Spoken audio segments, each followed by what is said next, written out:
Now, the disorder seen on the streets in some towns and cities in England over the last few days in reaction to the appalling attack in Southport is perhaps the first real test of the new Labour government. The violent scenes we saw in Southport on Tuesday night then spread to Hartlepool and other towns and even reached Keir Starmer's doorstep as a mob protested in Whitehall, close to the gates of Downing Street. Times Radio's Daryl Morris was there and spoke to some of the protesters. What do you think's brought me here? Hey, English and proud, and these poor three little girls that murdered. You've got a picture of you've got the pictures of the three girls that were murdered in Southport on a T-shirt. That's right. Yes, I have. And it shouldn't be happening, should it? Hey? Enough is enough. Yeah, enough is enough. Yeah, that's it. Quite simple, really. And when you say enough of what? Enough of letting all the illegals in, and it stopped the boats. Look, it's clearly not working. Look, we know that. We don't know who's coming in. Yeah, do we? You don't know who's coming in. They're all unvetted and that. All kids are getting stabbed on the streets, and they're not doing nothing about it. Do you know what I mean? I suppose the question is, though, is there a connection between asylum and what happened in Southport? Asylum seeking, mate. Yeah, it's all the same. Is it all the same, mate? It's all the same.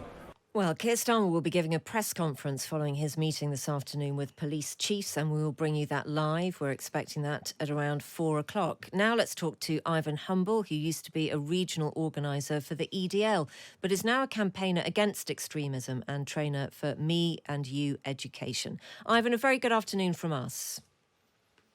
Hello. When and why did you join the EDL? When and why? So in 2009, I joined the EDL just before it was formed. The reason being the Troops Homecoming Parade in Luton in 2009, when a group of radical Muslims they disrupted the parade, abusing our soldiers. That was the pivot point for me. After that, I started researching Ajahn Chowdhury. He was the man involved in the protest that day in his group. Quickly, I become really knowledgeable on his interpretation of Islam, which then sort of formed my opinion that, and then I found the EDL by an online conversation online. And it very much welcomed you in, Ivan, didn't it? I know I've read an interview that you've done where you're very honest about the kind of feeling of companionship and belonging and brotherhood that the other members of the EDL offered you. And I think that's important to understand, isn't it? Yeah, that's what a lot of people don't realise, is that sense of belonging is a thing that keeps people in there more than anything. People might not agree with the violence, but the sense of belonging will keep them in that group for that reason. Why did you then decide to leave, Ivan? Leaving was a difficult thing as well, do you know what I mean? Because I had this opinion, but in the 5 or 6 years I was involved in hatred, or in EDL as well, nobody wanted to speak to me to hear what I really thought. No white person wanted to do that. It was just, they'd rather quickly point their finger and label me. In around 2011, 2012, I had a meeting with a Muslim. He was my perceived enemy, the person I hated the most, with the brown skin, the big beard. He was the only person that I'd met on my journey that wanted to hear what I really thought and what was driving me.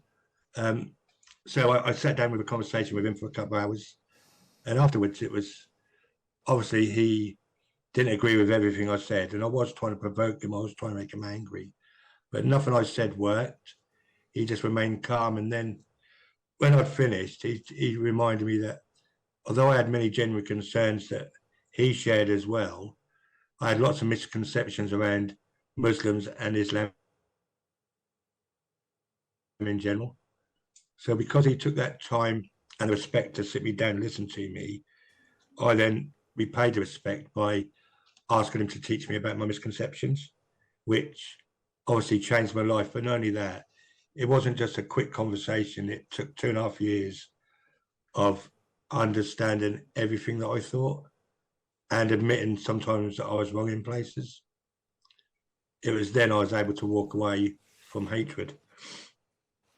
So I know that you now live by the message that there is always more that unites us than divides us.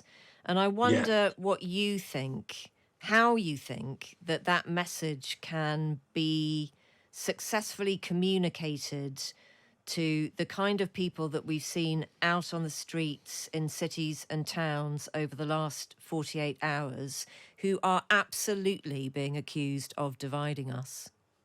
yeah. There's no easy solution, as you've probably guessed already, to this. I do think there needs to be more open and honest conversations around various issues. Like, just for example, immigration, for example, that seems to be the big thing at the minute. There's lots of genuine concerns around that, but what the far right and controversial voices are good at is manipulating them genuine concerns to fit their narrative, which, in terms as you've seen on the streets, it brings the people out to support it. We need to put we need to find a way where we can have these conversations in the public, so that we own the conversations and not the periphery of the far right owning them conversations. Yeah, and we need to have them in the open, don't we? Yeah, We don't need to have them online. Yep. yeah, Um, it needs to be in the public sphere as well. Do you know what I mean? Not in hidden little hidden echo chambers online. Do you know what I mean? It yeah. needs to be out in the public where everybody's voice is heard. Because it's no good the MPs making a decision without cancelling some people's viewpoint because it's different. Yep. Ivan, we've got a slightly dodgy line and we're out of time, but it would be great to talk to you again because I think your voice is very important in this. Ivan used to be a regional organiser for the EDL, and as you heard there, he made a decision to leave and to listen to the very people he had decided to hate. So we're grateful to him for coming on. He now works for an organisation called Me and You Education, which is trying to put all of those messages he talked about into practice.